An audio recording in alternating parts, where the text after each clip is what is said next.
It's a beautiful afternoon here today. Yesterday we had the hurricane here, and it was pretty exciting. Looked like the harbor was going to come up onto the lawn, but it didn't. We had quite a storm surge. Anyway, all is well. Power was out here for about 40 hours, and in some places a lot more. But as you can see, there's not a cloud in the sky. It's absolutely spectacular. And since I live in an apartment building, I don't have a single thing to pick up. All I had to do was put my plants back out on my balcony. So that was a good thing. And, no power. So I was offline for 40 hours. That's a stretch, but all is well. So anyway, today I wanted to talk a little bit about a question that I see all the time, and it's about women who are newly diagnosed with fibro, and they're told that it's all in their head and that they should see a psychiatrist. And it feels like a huge insult. But I'd like to kind of put that to rest just a little bit, because most everything that happens to us from our mind, and that's good things, bad things. It's everything. So the fact that we are experiencing fibromyalgia as we are from our minds is not a bad thing. It's just a little bit of reality that we need to face. And it's actually really good reality, because if there was not something within our control, we couldn't fix this. We couldn't learn to cope with it better. We couldn't learn to get well with it. We'd be stuck with it. So it's actually really good news that our fibromyalgia is in a place that we can control. If it's in our body, we can't control it as much, because we can't make our heart better. Well, we can, but it takes a lot of work, and it's a whole lot easier with a condition like fibromyalgia, because there are a lot of things that we can do ourselves. Change our behaviors, change our lifestyle, change our way of thinking, change our way of looking at the world, our whole perspective on life. If we change all of that and let problems go aside and focus on what's right instead of focusing on what's wrong, we can make a huge difference in our own lives. So if somebody tells you it's in your head, say, yay, it's in my head. I can fix what's in my head. I can control what's in my head. I can change my thoughts.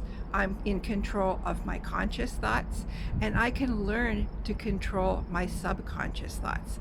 I can go in and examine my limiting beliefs. I can go and work on the wounds that have made me a little peculiar in some senses. And we all have wounds, every one of us. Nobody survives childhood without wounds. So again, it's not an insult to be told that you have wounds. It's not an insult to be told you have limiting beliefs.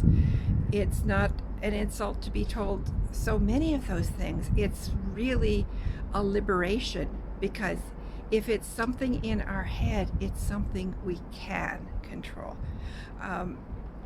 Worst case scenario is that it's something that can be controlled chemically, because that means that it's something external to ourselves that's fixing things.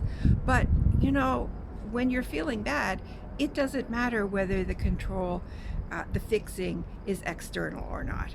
So if someone is depressed and they're given an antidepressant and they then feel better, yay, that's a win. If somebody can't sleep and they're given a sleeping pill, yay, that's a win.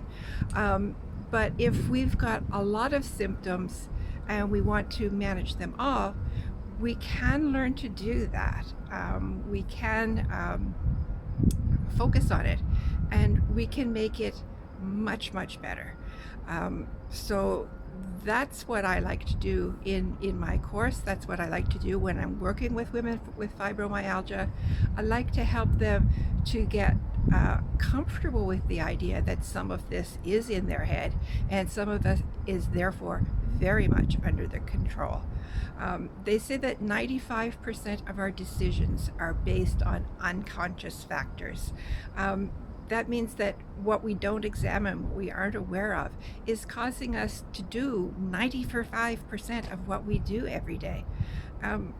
That's not a very good percentage. It seems to me that we would do much, much better if we took conscious control of our minds and were more aware of why we were making decisions and could influence it so that we're making decisions only that are in alignment with our true being, that are in alignment with us, on all levels: body, mind, emotions, energy, and spirit. We need to be aligned in all of those areas so that we can and work with purpose and have a meaning to our life. And as I said, it is really good news if somebody thinks fibro is in your head. And it's even better news if you can accept the fact that some of this illness is controllable with our heads. It doesn't mean that it's your fault. It doesn't mean that it's anybody's fault. We don't know what causes it exactly. But if there's something we can control, yay. So yay to it's in your head. Reach out. If you're uncomfortable with that idea, reach out. I would love to talk to you because there is so much that we can do about it. And just a reminder, our Fibro Freedom Formula program is having a session starting on September 30th, and you're certainly welcome to join that. Just send me a message and I'd love to hear from you. Thank you. Bye-bye.